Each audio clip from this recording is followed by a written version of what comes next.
दोस्तों हाल ही में मैंने द ब्राइड नामक फिल्म देखा है और ये एक अमेरिकन गॉथिक हॉरर मूवी है। इस फिल्म को मैगी जिलेनहॉल डायरेक्ट करी है और ये फिल्म 1935 की मूवी ब्राइड ऑफ फ्रैंकेनस्टाइन से इंस्पायर्ड है। तो आज की वीडियो में हम द ब्राइड फिल्म की कहानी को जानते हुए इसकी एंडिंग पे बातें करेंगे। अब वीडियो शुरू करने से पहले मेरी आप सभी से एक रिक्वेस्ट है कि अगर आपको ये वीडियो पसंद आती है तो वीडियो को लाइक और चैनल को सब्सक्राइब भी जरूर कीजिएगा। So now with that said, let's roll the intro.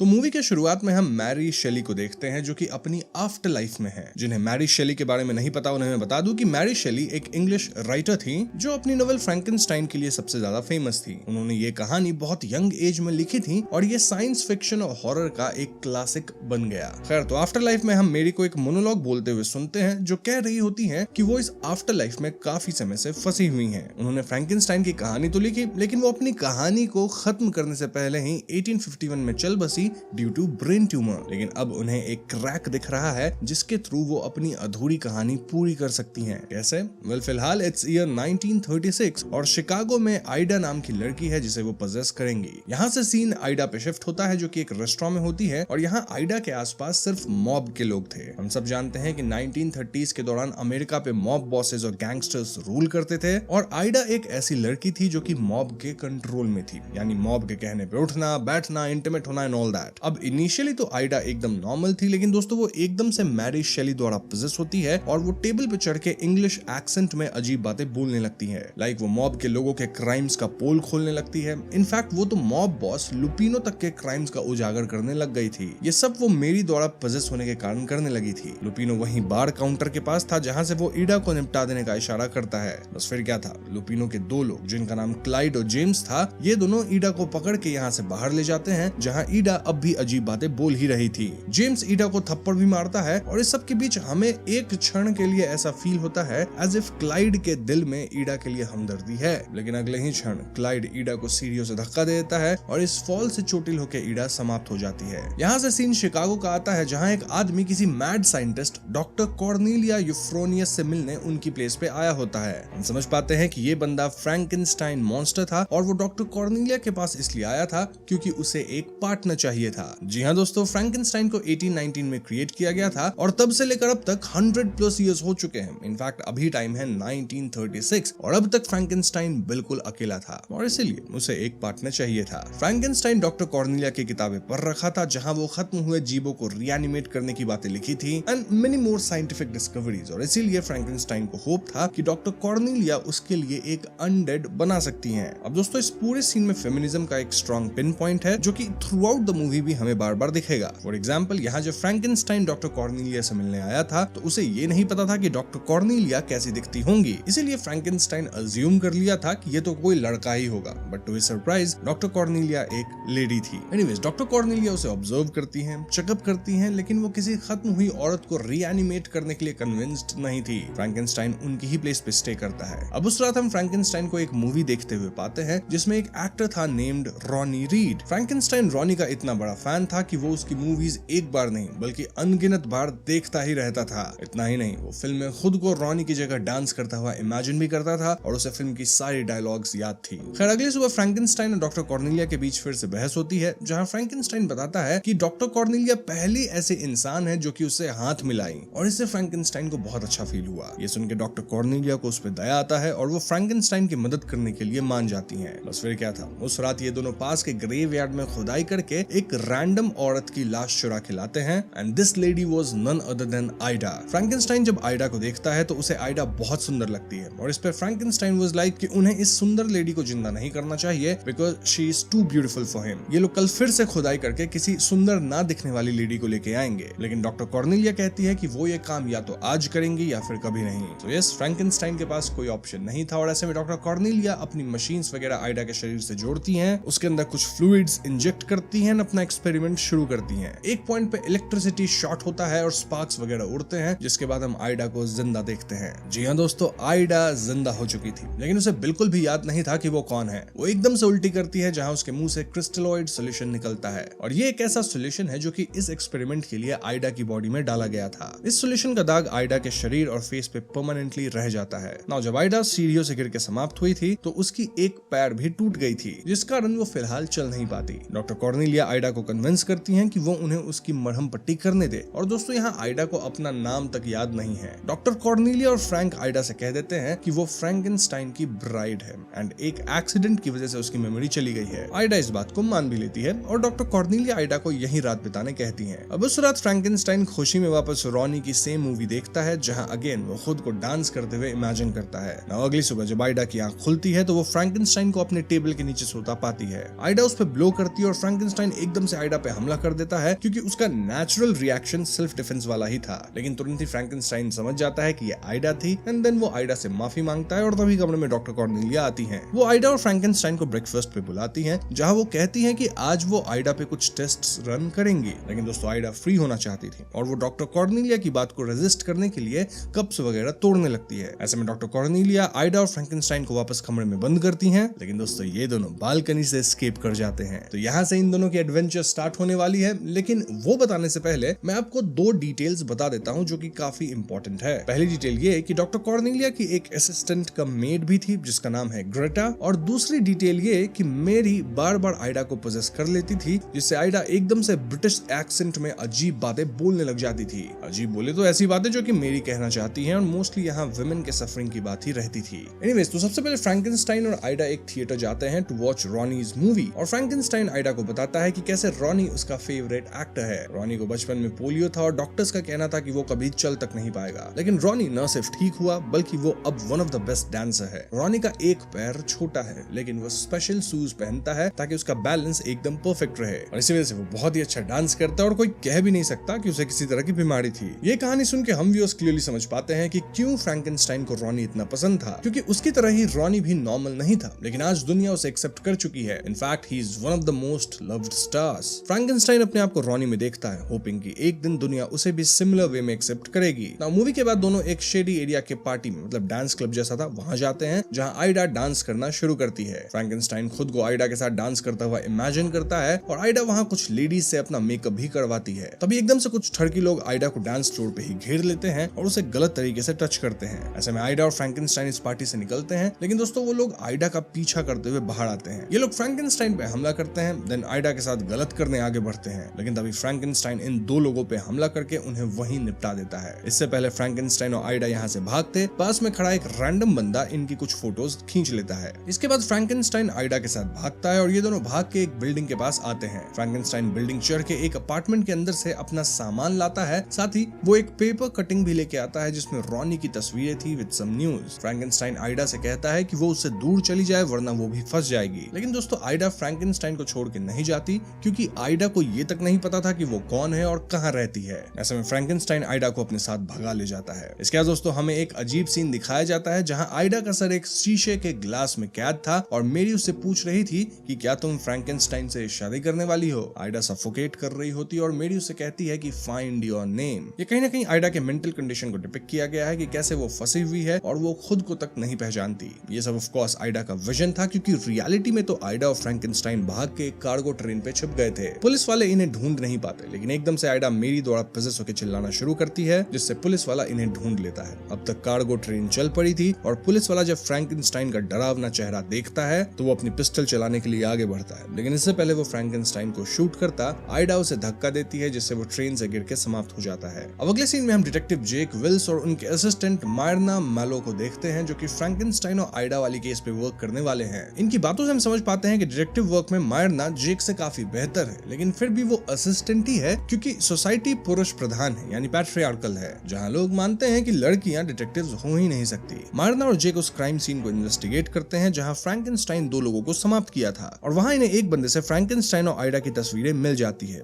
याद है ना, एक बंदा इनकी तस्वीरें खींच लिया था। इसके बाद दोनों डिटेक्टिव ट्रेन के ट्रैक्स पे जाते हैं जहाँ एक पुलिस वाला खत्म पड़ा था, और वहाँ मौजूद ऑफिसर्स भी मायरना को ऐसे ट्रीट करते हैं जैसे मायरना एक लेडी होके क्राइम सीन पे क्या कर रही है। जो भी हो, मायरना को यहाँ एक पेपर कटिंग मिलती है जिसमें रॉनी की फोटो थी। और दोस्तों ये वही पेपर कटिंग है जो कि फ्रैंकेनस्टाइन की है। आई मीन यहाँ हाथापाई में ये यहाँ गिर गई होगी। इससे मायरना अंदाजा लगाती है कि फ्रैंकेनस्टाइन रॉनी का फैन है, क्योंकि शिकागो में थिएटर वाला बंदा पूछताछ पे एक स्टेटमेंट दिया था कि हाँ वो फ्रैंकेनस्टाइन जैसे बंदे को देखा है जो कि रोज थिएटर में आके रॉनी की सेम फिल्म देखता था। वैसे इन डिटेक्टिव्स को ये भी पता लग गया है कि फ्रैंकेनस्टाइन न्यूयॉर्क में होगा, क्योंकि ये ट्रेन जो थी वो वहीं जाती थी। सो यस, अब जेक और मायरना न्यूयॉर्क जाएंगे टू कैच फ्रैंकेनस्टाइन। दूसरी तरफ फ्रैंकेनस्टाइन और आइडा न्यूयॉर्क पहुंच चुके थे, जहां फ्रैंकेनस्टाइन पहले विशिंग फाउंटेन में फेंके गए सिक्के कलेक्ट करता है। देन ये दोनों एक अबैंडन प्लेस पे जाके रुकते हैं। इनकी फोटोज पेपर में आ गई थी जहां लिखा था कि Frankenstein and his bride are wanted. यहाँ आइडा फ्रैंकेनस्टाइन से अपना नाम पूछती है, लाइक मेरा नाम क्या है? और फ्रैंकेनस्टाइन पहले जिंजर बोलता है, देन कहता है नहीं नहीं तुम्हारा नाम जिंजर नहीं है, मैं मजाक कर रहा था, तुम्हारा असली नाम है पेनेलोपे रॉजर्स। वैसे आइडा को ये दोनों ही नाम पसंद आते हैं। इस पॉइंट पे आइडा फ्रैंकेनस्टाइन के साथ इंटीमेट होने की कोशिश करती है, लेकिन फ्रैंकेनस्टाइन इसके लिए मना कर देता है। वैसे हम व्यूअर्स नोटिस करते हैं कि भले दुनिया फ्रैंकेनस्टाइन को एक स्ट्रॉन्ग किलर मॉन्स्टर के रूप में देखती है, लेकिन रियलिटी में वो काफी दर्द में जीता है, जहां उसे नर्व प्रॉब्लम्स तक है। अब उस वक्त फ्रैंकेनस्टाइन वापस से आइडा को न्यूयॉर्क में रॉनी की फिल्म दिखाने ले जाने लगता है। वहीं जेक और मायरना भी न्यूयॉर्क पहुंच गए थे और वो थिएटर के आसपास ही घूम रहे थे, मतलब उस थिएटर के पास जहां रॉनी की फिल्म लगी थी,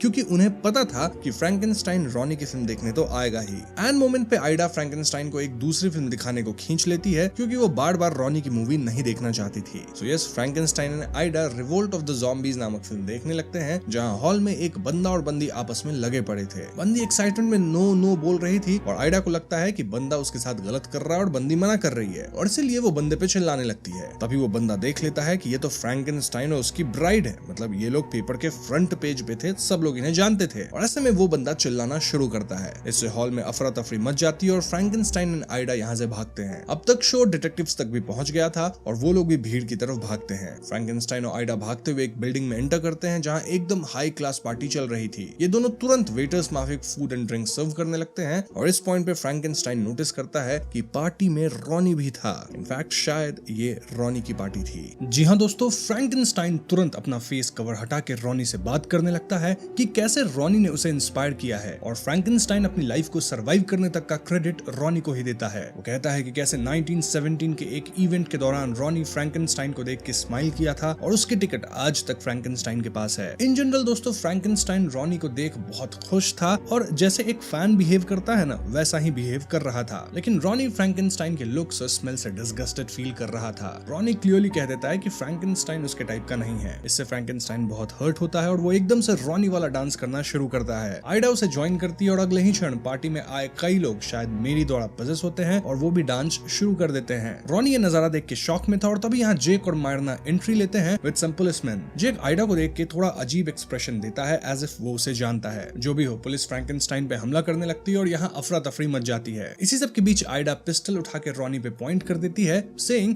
कि अगर कोई फ्रैंकेनस्टाइन को हर्ट किया तो वो रॉनी को निपटा देगी। इसके बाद आइडा वापस काइंड ऑफ मेरी द्वारा पजेस होती है, जहां वो पार्टी में आए लोगों की पोल खोलने लगती है। लाइक कैसे यहाँ के मर्द पार्टी में आए औरतों के साथ गलत कर रहे थे। एक पॉइंट पे एक पुलिस ऑफिसर आइडा की तरफ बढ़ता है, लेकिन आइडा उस पे गोली चला के उसे निपटा देती है। इससे यहाँ अफरा तफरी मचती है और फ्रैंकेनस्टाइन शैंडलियर गिरा के समहाउ आइडा को बचा के यहाँ से निकालता है। बाहर सड़क पे दोनों किस करते हैं, जहाँ आइडा के मन में गिल्ट था क्योंकि वो एक पुलिस वाले को निपटा दी थी, लेकिन फ्रैंकेनस्टाइन उसे कंसोल करता है। तभी यहाँ जेक आता है जो कि इन्हें रुकने कहता है, लेकिन तब तक ये दोनों भाग निकलते हैं। इस सीन में अगेन जेक के एक्सप्रेशन से ऐसा लगता है मानो वो आइडा को किसी तरह से जानता है। आगे हमें कुछ सीन्स दिखाए जाते हैं जहाँ फ्रैंकेनस्टाइन और आइडा इंटीमेट होते हैं। देन फ्रैंकेनस्टाइन आइडा के नेम का टैटू अपनी चेस्ट पे करवा लेता है। आई मीन आइडा नहीं लिखवाया, क्योंकि आइडा नाम तो फ्रैंकेनस्टाइन को पता ही नहीं है, रादर पेनेलोपी लिखवाया है, क्योंकि यही नाम फ्रैंकेनस्टाइन उसे बताया था। देन ये लोग रॉनी की मूवीज देख रहे थे, एंजॉय कर रहे थे और कंट्री में इधर से उधर मूव कर रहे थे बाय स्टीलिंग कार्स। अब तक फ्रैंकेनस्टाइन और आइडा बहुत फेमस हो चुके थे और इनकी फोटोज हर एक न्यूज़पेपर के फ्रंट पेज पे आ चुकी थी। इनफैक्ट आइडा और फ्रैंकेनस्टाइन और भी क्राइम्स किए जा रहे थे, लाइक चोरी करना एंड ऑल, जिससे इनकी न्यूज आते ही रहती थी। आइडा के क्राइम्स की न्यूज डॉक्टर कॉर्नेलिया और ग्रेटा तक भी पहुंच चुकी थी। इनफैक्ट आइडा जो वुमेन के ऑपरेशन को लेके मोनोलॉग दी थी ना इन द पार्टी, उससे कई वुमेन रेजोनेट करने लग गई थी। इसी कारण पूरे शहर में एक रिवोल्यूशन जैसा आ गया था और औरतें ठीक आइडा जैसी ड्रेस करने लगी थी। उसकी तरह ही फेस एंड बॉडी पे मार्क्स बना के अपनी राइट्स को रिक्लेम करने लगी थी। औरतें अपने हक के लिए लड़ रही थी, स्ट्रीट पे क्राइम्स कर रही थी और इस पूरे रिवोल्यूशन को ब्रेन अटैक बोला जा रहा था, क्योंकि आइडा इस शब्द का इस्तेमाल की थी during her monologue at the party. इसी सब के बीच आइडा वाली खबर मॉब बॉस लुपिनो तक पहुंच जाती है, जिससे क्लाइड एंड जेम्स ने बोला था कि वो आइडा को निपटा के दफना भी चुके हैं, लेकिन आइडा तो हर एक न्यूज़पेपर के फ्रंट पेज पे थी और ऐसे में लुपिनो को लगता है कि क्लाइड और जेम्स उससे झूठ बोले हैं। इसके लिए वो जेम्स को वहीं शूट करके खत्म कर देता है और क्लाइड को धमकाते हुए टास्क देता है। कैसा टास्क? वेल, क्लाइड को किसी तरह आइडा को निपटाना होगा, एज आइडा लुपिनो के धंधों के बारे में बहुत कुछ जानती है। अब लुपिनो को कौन बताए कि आइडा वाकई खत्म होकर वापस जिंदा हुई है और उसकी मेमोरी जा चुकी है। वैसे दोस्तों, यहाँ हम लुपिनो के पीछे जार में कटे हुए कई इंसानी टंग्स देख पाते हैं, जीभ होता है ना वो, एंड दिस डिपिक्ट्स कि कैसे लुपिनो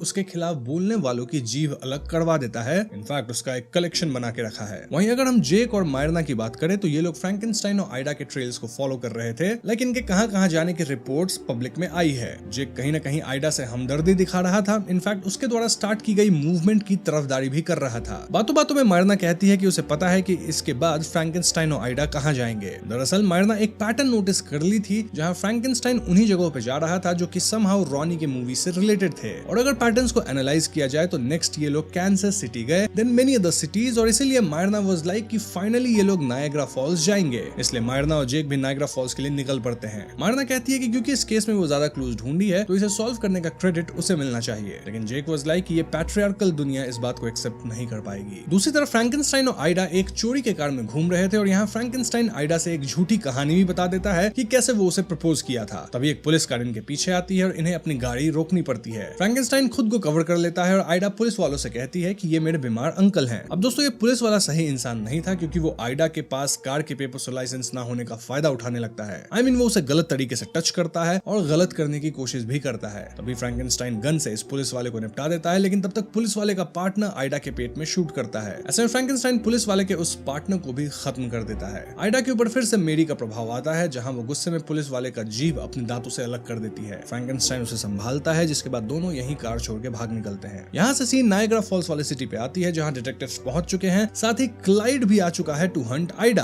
क्लाइड एक्चुअली मायरना और जेक को ट्रैक करते हुए इस जगह पे पहुंच गया था। वहीं फ्रैंकेनस्टाइन और आइडा भी यहाँ आ चुके थे जहाँ फ्रैंकेनस्टाइन आइडा की मरहम पट्टी करता है, लेकिन आइडा तो अलग ही मूड में थी। वो रिवोल्ट कर रही थी क्योंकि उसे ऐसी जिंदगी नहीं चाहिए। एंड देन एकदम से वो हवा में गन शॉट्स दागती है। गन शॉट्स की आवाज सुन के जेक इस जगह पे आता है और वो आइडा को उसके रियल नेम से पुकारता है, मतलब आइडा कह के पुकारता है। आइडा को भी ऐसी फीलिंग आती है एज इफ वो जेक को जानती है और यहाँ आइडा को पहली बार फील होता है एज इफ वो जिंजर या पेनेलोपे या प्रिटी पेनी नहीं है, रादर कोई और है। जेक कहने लगता है कि आइडा के इस हालत के लिए वही रिस्पॉन्सिबल है। वो सॉरी कहने लगता है, जिससे सिचुएशन बहुत अजीब बन जाती है। तभी स्पॉट पे मायरना भी आती है और वो फ्रैंकेनस्टाइन पे गोली चलाती है जो कि उसे लगती भी है। ऐसे में आइडा जेक के पैर पे शूट करके फ्रैंकेनस्टाइन के साथ भाग निकलती है। लेकिन दोस्तों, इस पॉइंट तक आइडा को पता चल चुका था कि फ्रैंकेनस्टाइन उससे झूठ बोला है कि वो उसकी ब्राइड थी एंड ऑल, और इससे आइडा और फ्रैंकेनस्टाइन के बीच अनबन शुरू हो जाती है। ये दोनों एक कार चुरा के यहाँ से भागते हैं और इस पॉइंट पे फाइनली फ्रैंकेनस्टाइन आइडा को सच बताता है। वही सच कि कैसे फ्रैंकेनस्टाइन को क्रिएट किया गया, देन उसे पार्टनर चाहिए था और इसीलिए आइडा को ग्रेवयार्ड से खोद के लाया गया एंड जिंदा किया गया। दूसरी तरफ हम इंजर्ड जेक को देखते हैं और वो फाइनली मायरना को बताता है कि आखिर कैसे वो आइडा को जानता है। एक्चुअली में आइडा जेक के लिए ही काम करती थी, जहां वो जेक के कहने पे लुपिनो के गैंग को इन्फिल्ट्रेट की थी। वो वहां रह के मॉब्स की इन्फॉर्मेशन निकालती थी और जेक को सीक्रेटली बताती थी। एक पॉइंट पे जेक और उनकी पुलिस टीम के पास इनफ एविडेंस था जिससे वो लुपिनो के अगेंस्ट एक्शन ले सकते थे, लेकिन शायद लुपिनो अपनी पावर का इस्तेमाल किया जिससे ये case he kind of drop हो गया। इससे आइडा बहुत चिंतित होती है और एक रात वो जेक के ऑफिस में आई थी जहां जेक और आइडा इंटीमेट हुए थे। जेक ठान लिया था कि वो आइडा की मदद करेगा, लुपिनो को हैंडल करेगा, लेकिन उससे पहले खबर ये आई कि आइडा अब इस दुनिया में नहीं है। लेकिन अब जेक बहुत सरप्राइज्ड है क्योंकि आइडा जिंदा है और इसलिए जेक के दिल में आइडा के लिए बहुत हमदर्दी थी। इस पॉइंट पे जेक रेजिग्नेशन दे देता है और वो मायरना को लीड डिटेक्टिव बनाता है फॉर द सेम। वहीं अगर फ्रैंकेनस्टाइन और आइडा की बात की जाए तो ये दोनों ड्राइव करते हुए एक ड्राइव इन थिएटर में जाते हैं जहां रॉनी की फिल्म चल रही थी। वहां दोनों अपने डिफरेंसेस सॉर्ट करते हैं और फ्रैंकेनस्टाइन भी आइडा को प्रपोज करने के लिए तैयार था। इसी के पैरेलल में मायरना एक स्टोर पे जाती है जहां फ्रैंकेनस्टाइन को देखे जाने की रिपोर्ट थी और यहाँ वो एक लेडी से पूछ लेती है कि नियरेस्ट थिएटर कहाँ है। लेडी मायरना को ड्राइव इन थिएटर के बारे में बताती है और मायरना भी वहां पहुंचती है। वहीं मायरना को फॉलो करते हुए क्लाइड भी इस जगह पे पहुंच जाता है। सो ये सिचुएशन ऐसी बनती है जहां मायरना ठीक फ्रैंकेनस्टाइन और आइडा के कार के पीछे है। वहीं फ्रैंकेनस्टाइन आइडा को काइंड ऑफ प्रपोज कर रहा है। आइडा कहती है कि वो जिंजर, पेनेलोपी, प्रिटी पेनी या आइडा नहीं है,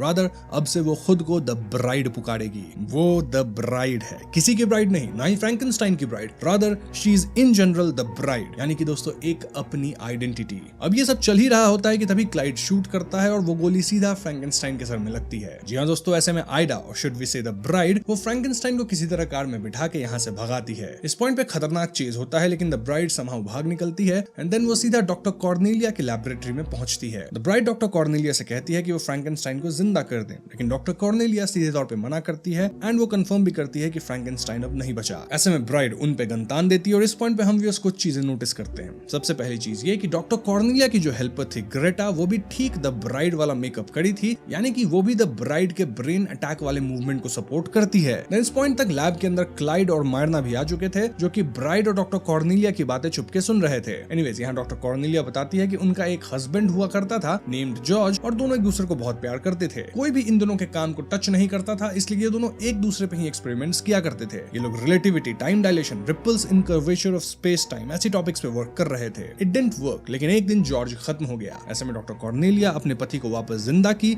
लेकिन दोस्तों जॉर्ज की मेमोरी वापस नहीं आई। वो थोड़ा ऑफ था और वो अपने माइंड को स्टेबल नहीं रख पा रहा था, जिस वजह से डॉक्टर कॉर्नेलिया अपने ही पति को समाप्त की। ये कह के डॉक्टर कॉर्नेलिया रोते हुए कहती है कि मे बी ब्राइड को भी फ्रैंकेनस्टाइन को पुट डाउन करना होगा। डॉक्टर कॉर्नेलिया बताती है कि हम लोग डिस्ट्रॉय करना चाहते थे उस चीज को जिसे साइंटिस्ट्स वेल बिहेव्ड ज्योमेट्री बोलते हैं, वो पॉइंट जहां सारे नोन लॉज वैलिड होते हैं। हम देखना चाहते थे एक डिसओबीडिएंट ज्योमेट्री कैसी होती है, वो दिखती कैसी है, और जब देखा तो पता चला कि वो तुम्हारी तरह दिखती है, यानी द ब्राइड की तरह। ये सारी बातें क्लाइड और मायरना सुन रहे थे और क्लाइड और मायरना को एक दूसरे के बारे में भी नहीं पता था कि वो लोग यहाँ हैं। लेकिन इस पॉइंट पे क्लाइड ब्राइड को शूट करता और अब तक यहाँ कई पुलिस वाले भी आ गए थे जो कि ब्राइड को शूट करते हैं। ब्राइड कई गोलियां खा के वही फ्रैंकेनस्टाइन की बॉडी के ऊपर गिर के समाप्त हो जाती है। मायरना सबको शूट करने से रोकती है, लेकिन पुलिस वाले उसके बात सुन ही नहीं रहे थे। मतलब वो सीनियर है, डिटेक्टिव है स्टिल। इनफैक्ट शूटिंग के बाद जब मायरना कहती है कि वो एक डिटेक्टिव है तो पुलिस वाले शक्ल बनाते हैं एज इफ एक औरत डिटेक्टिव कैसे हो सकती है। मायरना सभी पुलिस वालों को ये लैब छोड़ के बाहर जाने को कहती है, सेइंग कि बाहर एक बंदा होगा, उसे जाके पकड़ो। मतलब वो क्लाइड के बारे में बात कर रही है। देन यहाँ हम ग्रेटा और डॉक्टर कॉर्नेलिया को आपस में बात करते देखते हैं। एकदम से सीन मेरी पे शिफ्ट होता है, जो कि कहने लगती है कि कभी भी फ्रैंकेनस्टाइन और उसकी ब्राइड जैसी अमेजिंग कहानी नहीं बनी। इसके बाद सीन लैब के बाहर का दिखाया जाता है, जहां पुलिस वाले क्लाइड को पकड़ चुके हैं। और दोस्तों यहाँ मैं आपको बता दूं कि क्लाइड इतनी डेस्परेटली ब्राइड को इसलिए हंट कर रहा था क्योंकि मॉब बॉस लुपिनो उसे उसके बीवी बच्चे की जान को लेकर थ्रेटन कर रहा था। यहाँ मायरना को भी देखते हैं, जो कि नोटिस करती है कि ऊपर लैब में बिजली कड़की। वहीं लैब के अंदर दिखाया जाता है कि फ्रैंकेनस्टाइन और द ब्राइड की फिंगर्स मूव होकर एक दूसरे के हाथ को होल्ड करती है। यानी कि दोस्तों फाइनली डॉक्टर कॉर्नेलिया एक्सपेरिमेंट करके उन दोनों को वापस जिंदा कर चुकी हैं और यहीं पे फिल्म खत्म हो जाती है। अब फिल्म में एक पोस्ट क्रेडिट सीन भी है, जहां हम जेक को देखते हैं और उसके आसपास कई लड़कियां थी जो कि द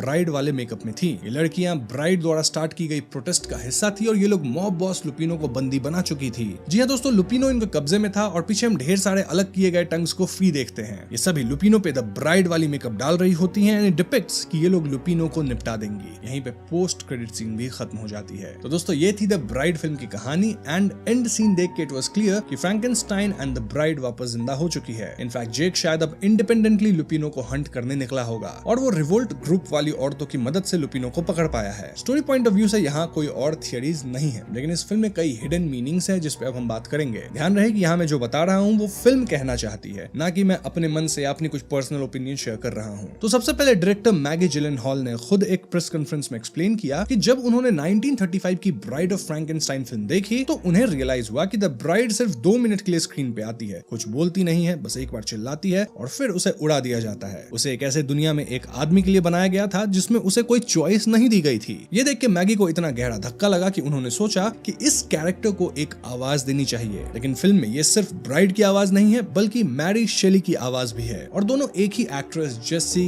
बकली प्ले करती हैं। ये कास्टिंग डिसीजन इत्तेफाक नहीं है, ये एक डेलिब्रेट आर्टिस्टिक स्टेटमेंट है। असली थ्योरी तो ये है कि मैरी शेली जिंदगी में वो सब नहीं कह पाई जो वो कहना चाहती थी, मतलब अपनी लाइफ में भी अपने काम में भी। अब वो आफ्टर लाइफ में एक पोजेसर बन के हर बार आइडा के थ्रू वही सब बोलती है जो उन्होंने कभी सप्रेस किया था। मतलब ये पोजेशन सिर्फ एक हॉरर एलिमेंट नहीं है, रादर ये एक मेटाफर है सप्रेस्ड फीमेल वॉइस का। जिलेनहॉल को शक है कि मेरी शेली को और भी बहुत कुछ कहना था जो 1820 में ना सिर्फ अनपब्लिशेबल था बल्कि अनथिंकेबल भी था। तो ये पोजेशन बेसिकली मेरी का वो अनफिनिश्ड बिजनेस है जो वो इस फिल्म के थ्रू कंप्लीट कर रही हैं। एक और बहुत सटल डिटेल ये है कि ब्राइड के चेहरे पे जो काले दाग हैं वो प्रोडक्शन की विजुअल कॉन्सेप्शन में मैरी शेली के मैन्युस्क्रिप्ट की इंक है जो बाहर आ रही है। मतलब एक ऐसी औरत जो 2 सदियों से जमीन के नीचे दबी हुई है और अपनी बात पूरी नहीं कर पाई। मेरी की अनफिनिश्ड अनफिनिश्ड कहानी लिटरली ब्राइड के बॉडी पे लिखी हुई है। ये काफी पोएटिक विजुअल आइडिया है। और दोस्तों ये भी ध्यान दो कि मेरी सिर्फ ब्राइड को पजेस नहीं करती, रादर वो पार्टी वाले सीन में कई लोगों को एक साथ पजेस करी थी, जिससे यहाँ डांस होने लगा था। ये फिलहाल सजेस्ट करता है कि मेरी की रेज किसी एक बॉडी तक लिमिटेड नहीं है। इनफैक्ट वो एक कलेक्टिव फोर्स है, एक ऐसी एनर्जी जो तब फैलती है जब लोग उससे रेजोनेट करते हैं। ये सीन सिंबॉलिकली दिखाता है कि वुमेन का सप्रेस्ड रेज एक इंडिविजुअल प्रॉब्लम नहीं है, रादर वो एक शेयर्ड कलेक्टिव एक्सपीरियंस है। एक और इंटरेस्टिंग एंगल ये है कि मेरी ने जो क्रैक अपनी लाइफ में देखा था, जिसके थ्रू वो अपनी कहानी पूरी कर सकती है, वो क्रैक एक्चुअली आइडा का मोमेंट ऑफ वल्नरेबिलिटी था,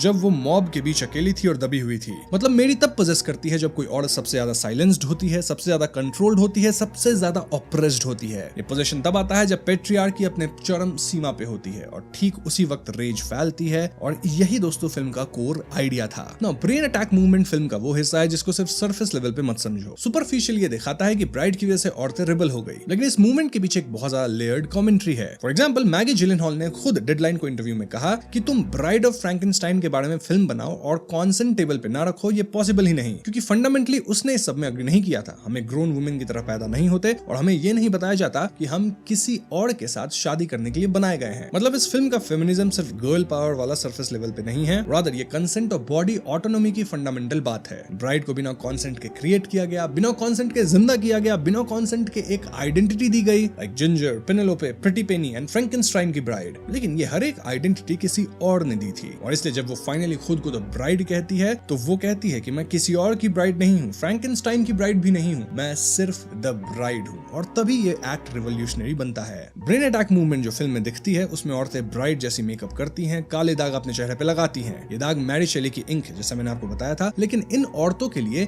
ये एक रिक्लेमिंग का एक्ट बन जाता है। मतलब वो चीज जो ब्राइड के शरीर पे एक्सीडेंट से हुआ था, वो चीज इन औरतों ने डिलिबरेटली चूज की। ये सिंबॉलिकली दिखाता है कि जब एक औरत का इम्परफेक्शन या एबनॉर्मैलिटी को सोसाइटी शेम करने की कोशिश करती है, और अगर वो औरत उसे एम्ब्रेस कर ले तो वो इम्परफेक्शन एक वेपन बन जाता है। और एक और चीज आप ध्यान देना दोस्तों, ब्राइड के इस भागम भाग के दौरान वो औरतें एक मूवमेंट स्टार्ट करती हैं, क्राइम करती हैं, स्ट्रीट्स पे होती हैं। मतलब फिल्म कह रही है कि सिस्टम कभी भी वॉलंटरीली वुमेन को आजादी नहीं देगा, इसलिए कुछ बार क्राइम करना पड़ता है। एंड देखा जाए तो ब्राइड खुद भी एक क्रिमिनल ही है इस फिल्म के अंदर। फिल्म का एंगल यह है कि जब औरतों को मार्जिनलाइज किया जाता है और उनके साथ अब्यूज होता है, तब वो इनवेरिएबली अपना मॉन्स्टर साइड अनलीश करती हैं जस्टिस मांगने के लिए। एक थ्योरी जो क्रिटिक्स एंड एनालिस्ट ने पॉइंट किया है वो ये है कि मायरना और ब्राइड की मूवमेंट पैरेलल चल रही है। मायरना फिल्म भर क्लियरली ज्यादा इंटेलिजेंट और केपेबल डिटेक्टिव है, लेकिन फिर भी वो असिस्टेंट है क्योंकि सोसाइटी पैट्रियार्कल है और मानता है कि लड़कियां डिटेक्टिव्स हो ही नहीं सकती। ये दिखाता है कि ब्राइड का रिवोल्यूशन सिर्फ स्ट्रीट्स पे नहीं है, बल्कि वो हर जगह है, even in so called respectable institutions जैसे लॉ इन्फोर्समेंट। और फिल्म के एंडिंग में मायरना लीड डिटेक्टिव बन जाती है। मतलब ब्राइड की मूवमेंट का डायरेक्ट इफेक्ट इंस्टीट्यूशनल लेवल पे भी हुआ। ये काइंड ऑफ एक होपफुल नोट है फिल्म के लिए। दोस्तों अब बात करते हैं जो फिल्म का एक्चुअल सोल है। मतलब सरफेस पे ये फ्रैंकेनस्टाइन की स्टोरी का रीमेक लगती है, लेकिन एक्चुअली ये एक ऐसी स्टोरी है जिसमें पूछा जा रहा है कि अगर सप्रेस्ड रेज को बॉडी मिल जाए तो क्या होगा। द ब्राइड पूरे फिल्म में बोरोड वॉइसेस में बोलती है, पहले मेरी शेली की, फिर मेलविल के बार्ट लेबी की famous line I would prefer not to, फिर मेरी वुलस्टोनक्राफ्ट की प्रोटो फेमिनिस्ट आइडियोलॉजी से, और सिर्फ तब अपनी आवाज पाती है जब वो खुद को द ब्राइड नाम देती है। ये काफी ज्यादा इंपॉर्टेंट डिटेल है। उसकी 3 आइडेंटिटीज थी, आइडा जो मेरी ने दी, पेनेलोपे रॉजर जो कि फ्रैंकेनस्टाइन ने दिया, मतलब एक झूठ के थ्रू, और फिर द ब्राइड जो उसने खुद चूज की। तो हाँ, ये फिल्म एसेंशियली आइडेंटिटी फॉर्मेशन की कहानी है। एक ऐसी औरत की कहानी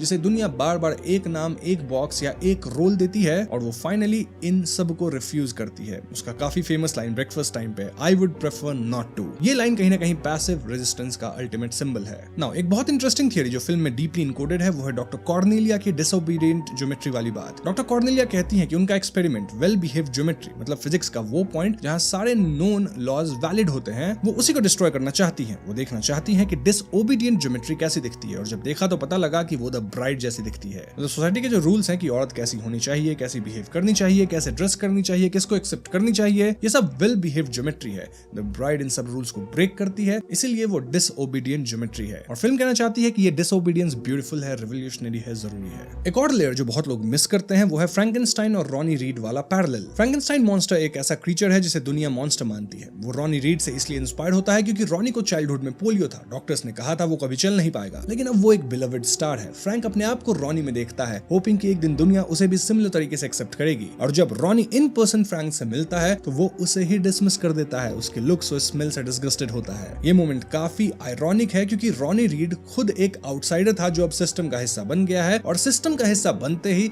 उसने अपनी एम्पैथी खो दी। ये कमेंट्री है ऑन एसिमिलेशन कि जब मार्जिनलाइज्ड लोग एक्सेप्टेड हो जाते हैं तो वो कभी-कभी उन्हें ही रिजेक्ट करने लगते हैं जो अभी भी बाहर हैं। और फाइनली दोस्तों जिलेनहॉल एंटरटेनमेंट वीकली से कहती हैं कि एक ऐसे इंसान जिसके पास इतना कुछ कहने को था, जिसे इतना चुप कराया गया था, क्या होगा अगर तुम एक गीजर पे अपना हाथ रख दो। जब वो आखिरकार फैलेगा तो ट्रिपल एनर्जी के साथ फैलेगा और यही इस कैरेक्टर के साथ होता है। ये गीजर एनालॉजी ही इस पूरे फिल्म की समरी है। मैरी शेली एक गीजर थी, आइडा एक गीजर थी, द ब्राइड एक गीजर थी और वो मूवमेंट जो उनकी वजह से स्टार्ट हुई वो भी एक गीजर थी। फिल्म कह रही है कि सप्रेशन टेम्पररी होता है लेकिन रेज परमानेंट होती है और जब वो आखिरकार बाहर आती है तो दुनिया बदल जाती है। वैसे एक सटल डिटेल ये है कि रॉनी का कैरेक्टर जेक जिलेनहॉल प्ले करते हैं जो कि डायरेक्टर मैगी जिलेनहॉल के भाई हैं। फिल्म में ऐसी और भी कई सटल डिटेल्स हैं लेकिन अगर हम एक एक फ्रेम पे बात करने लगे तो वीडियो फिल्म से ज्यादा लंबी बन जाएगी। इसलिए यहाँ मैंने आपको फिल्म की पूरी कहानी बता दी है, साथ ही जो फिल्म का मैसेज था, जो थियरीज थी वो मैंने आपको बता दी है। आई होप कि आपको मेरी एक्सप्लेनेशन पसंद आई होगी। पसंद आई है तो वीडियो को लाइक और शेयर करें, साथ ही चैनल पर नए हैं तो हमें सब्सक्राइब भी कीजिएगा क्योंकि हम अपने चैनल पे ऐसी वीडियोस